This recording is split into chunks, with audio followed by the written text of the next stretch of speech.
हिंदी चित्रपटसृष्टीत प्रचंड नाव कमावलेला महान कलाकार विजय कुमार अचानक गंभीर आजारामुळे हॉस्पिटलमध्ये दाखल झाला तेव्हा संपूर्ण उद्योग थरारला.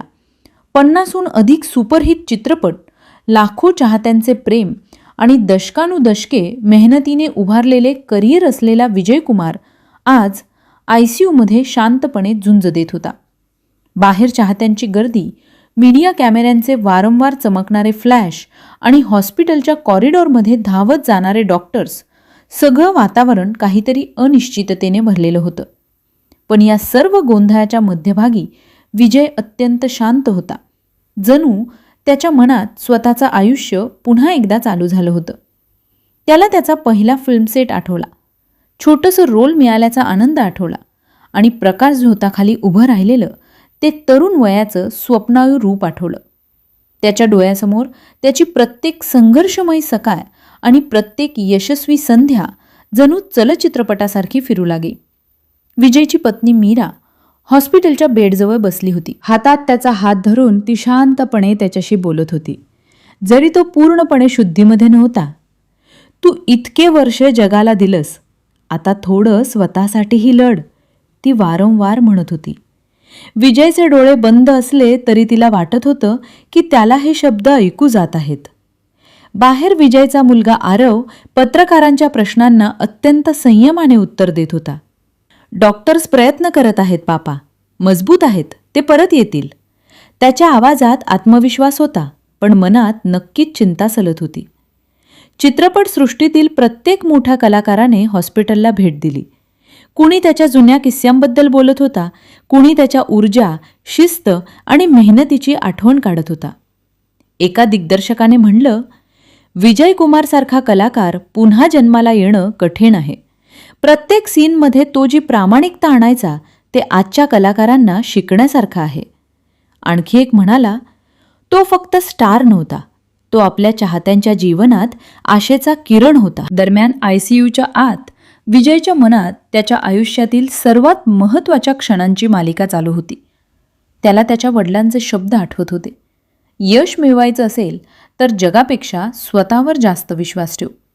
त्याने हा मंत्र आयुष्यभर पाळला.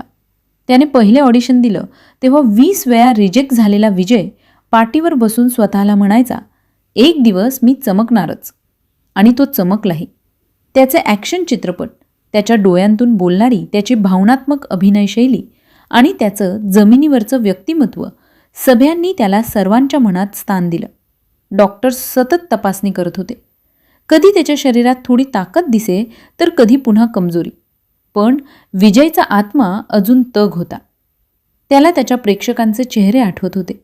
थिएटरमध्ये टाळ्या वाजवणारी माणसं, त्याचे डायलॉग पुन्हा म्हणणारे किशोरवयीन मुले आणि त्याला देवासारखं मानणारे काही गावातील लोक.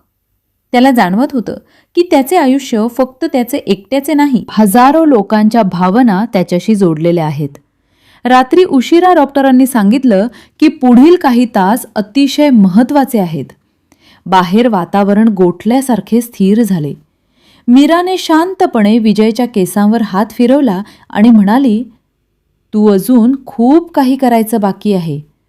जग तुला अजून हवंय. त्या क्षणी विजयने हलकेच डोळे उघडले. मीरा दचकली. त्याने तिचा हात हलकासा दाबला, जणू सांगत होता, मी आहे. त्या एका क्षणाने संपूर्ण चित्रपटसृष्टीला नवीन आशा दिली. डॉक्टरांनी सांगितलं की त्याची स्थिती आता स्थिर आहे. बाहेर उभ्या गर्दीत नवीन जीवन भरलं. सोशल मीडियावर चाहत्यांनी लिहिलं, Vijay Kumar is a fighter. काहींनी त्याचे जुने दृश्य पोस्ट केले, काहींनी त्याचे प्रेरणादायी भाषण. देशभरात त्याच्यासाठी प्रार्थना केल्या जात होत्या. पुढील काही दिवसात विजयची प्रकृती हळूहळू सुधारू लागली. त्याने डॉक्टरांकडे पाहून हसत म्हटलं, अजून एक चित्रपट करायचा आहे सर, आणि त्या चित्रपटासाठी मला परत उभं राहायचं आहे. डॉक्टरांनीही हसत उत्तर दिलं, तुमच्या इच्छाशक्तीपुढे काहीच अशक्य नाही. शेवटी जवळपास 3 आठवड्यांनी विजय कुमार हॉस्पिटलमधून बाहेर आला तेव्हा बाहेर उभ्या चाहत्यांनी असा जल्लोष केला की संपूर्ण शहरात ती बातमी वाऱ्यासारखी पसरली. एक काळ ज्यात लोकांना वाटलं होतं की हिंदी चित्रपटसृष्टी एका महान कलाकाराला गमावेल, त्या काळाला विजयने आपल्या निर्धाराने मोडून काढलं. तो पत्रकारांसमोर उभा राहिला आणि म्हणाला, जीवनाने मला आणखी एक संधी दिली आहे. मी परत येतोय. फक्त माझ्यासाठी नाही, तुमच्यासाठीही.